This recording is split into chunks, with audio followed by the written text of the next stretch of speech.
नमस्कार भक्तजनों। भक्तों, भगवान श्री राम एक वचनी है। वह जिसे भी वचन देते हैं, अपने वचन को पूरा करने के लिए वह अपना सर्वस्व लगा देते हैं। रघुकुल रीत सदा चली आई, प्राण जाए पर वचन न जाए। आज हम उच्चारण करने जा रहे हैं राम मंत्र का। रामाय रामभद्राय रामचंद्राय वेधसे, रघुनाथाय नाथाय सीताय पतये नमः। रामाय रामभद्राय रामचंद्राय वेधसे, रघुनाथाय नाथाय सीतायाः पतये नमः। रामाय रामभद्राय रामचंद्राय वेधसे, रघुनाथाय नाथाय सीतायाः पतये नमः। रामाय रामभद्राय रामचंद्राय वेधसे, रघुनाथाय नाथाय सीतायाः पतये नमः। रामाय रामभद्राय रामचंद्राय वेधसे, रघुनाथाय नाथाय सीतायाः पतये नमः। रामाय रामभद्राय रामचंद्राय वेधसे, रघुनाथाय नाथाय सीतायाः पतये नमः। रामाय रामभद्राय रामचंद्राय वेधसे, रघुनाथाय नाथाय सीतायाः पतये नमः। रामाय रामभद्राय रामचंद्राय वेधसे, रघुनाथाय नाथाय सीतायाः पतये नमः। रामाय रामभद्राय रामचंद्राय वेधसे, रघुनाथाय नाथाय सीतायाः पतये नमः। रामाय रामभद्राय रामचंद्राय वेधसे, रघुनाथाय नाथाय सीतायाः पतये नमः। रामाय रामभद्राय रामचंद्राय वेधसे, रघुनाथाय नाथाय सीतायाः पतये नमः। रामाय रामभद्राय रामचंद्राय वेधसे, रघुनाथाय नाथाय सीतायाः पतये नमः। रामाय रामभद्राय रामचंद्राय वेधसे, रघुनाथाय नाथाय सीतायाः पतये नमः। रामाय रामभद्राय रामचंद्राय वेधसे, रघुनाथाय नाथाय सीतायाः पतये नमः। रामाय रामभद्राय रामचंद्राय वेधसे, रघुनाथाय नाथाय सीतायाः पतये नमः। रामाय रामभद्राय रामचंद्राय वेधसे, रघुनाथाय नाथाय सीतायाः पतये नमः। रामाय रामभद्राय रामचंद्राय वेधसे, रघुनाथाय नाथाय सीतायाः पतये नमः। रामाय रामभद्राय रामचंद्राय वेधसे, रघुनाथाय नाथाय सीतायाः पतये नमः। रामाय रामभद्राय रामचंद्राय वेधसे, रघुनाथाय नाथाय सीताय पतये नमः।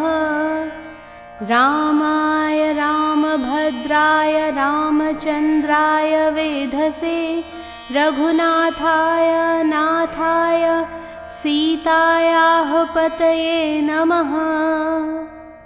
रामाय रामभद्राय रामचन्द्राय वेधसे रघुनाथाय नाथाय सीतायाः पतये नमः। रामाय रामभद्राय रामचन्द्राय वेधसे रघुनाथाय नाथाय सीतायाः पतये नमः। रामाय रामभद्राय रामचन्द्राय वेधसे रघुनाथाय नाथाय सीतायाः पतये नमः। रामाय रामभद्राय रामचन्द्राय वेधसे रघुनाथाय नाथाय सीतायाः पतये नमः। रामाय रामभद्राय रामचन्द्राय वेधसे रघुनाथाय नाथाय सीतायाः पतये नमः। रामाय रामभद्राय रामचन्द्राय वेधसे रघुनाथाय नाथाय सीतायाः पतये नमः। रामाय रामभद्राय रामचन्द्राय वेधसे रघुनाथाय नाथाय सीतायाः पतये नमः। रामाय रामभद्राय रामचन्द्राय वेधसे रघुनाथाय नाथाय सीतायाः पतये नमः। रामाय रामभद्राय रामचन्द्राय वेधसे रघुनाथाय नाथाय सीतायाः पतये नमः। रामाय रामभद्राय रामचन्द्राय वेधसे रघुनाथाय नाथाय सीतायाः पतये नमः। रामाय रामभद्राय रामचन्द्राय वेधसे रघुनाथाय नाथाय सीतायाः पतये नमः। रामाय रामभद्राय रामचन्द्राय वेधसे रघुनाथाय नाथाय सीतायाः पतये नमः। रामाय रामभद्राय रामचन्द्राय वेधसे रघुनाथाय नाथाय सीतायाः पतये नमः। रामाय रामभद्राय रामचन्द्राय वेधसे रघुनाथाय नाथाय सीतायाः पतये नमः। रामाय रामभद्राय रामचन्द्राय वेधसे रघुनाथाय नाथाय सीतायाः पतये नमः।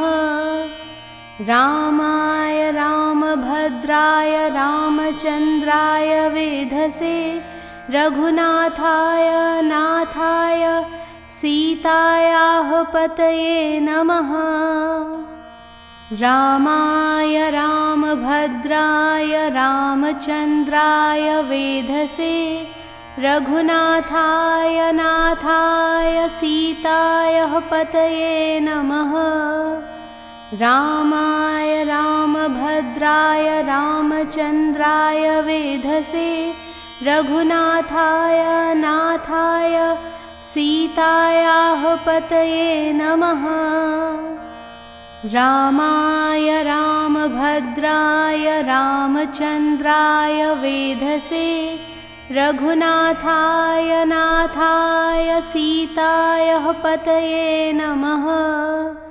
रामाय रामभद्राय रामचन्द्राय वेधसे रघुनाथाय नाथाय सीतायाः पतये नमः।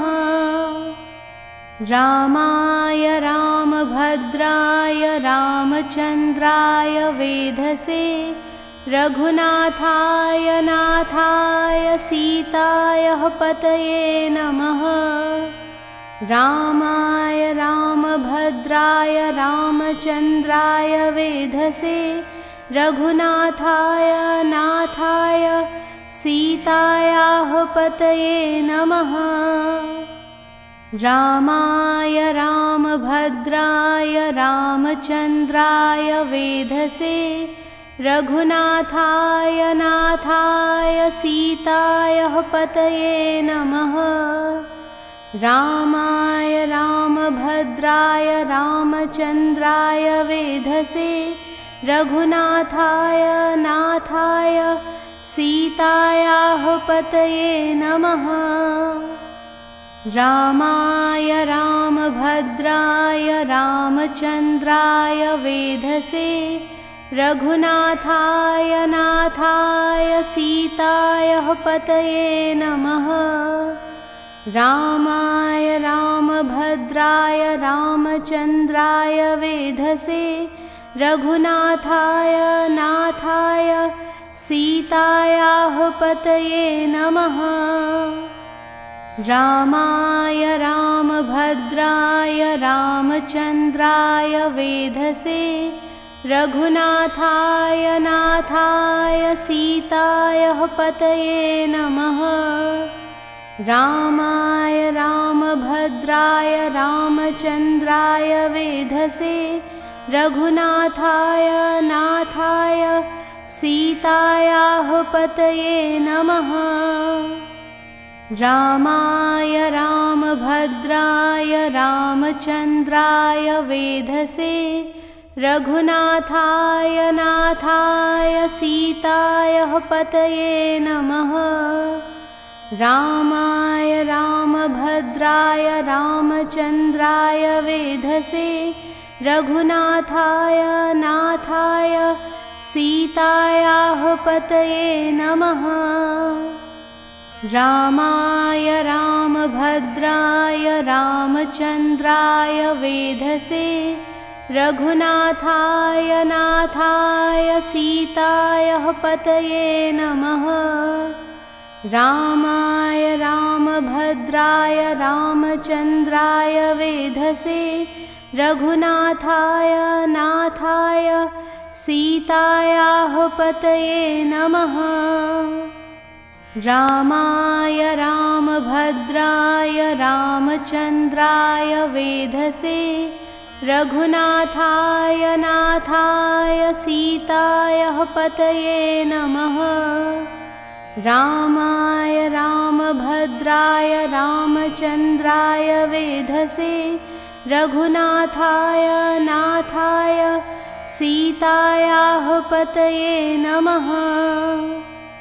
रामाय रामभद्राय रामचन्द्राय वेधसे रघुनाथाय नाथाय सीतायाः पतये नमः।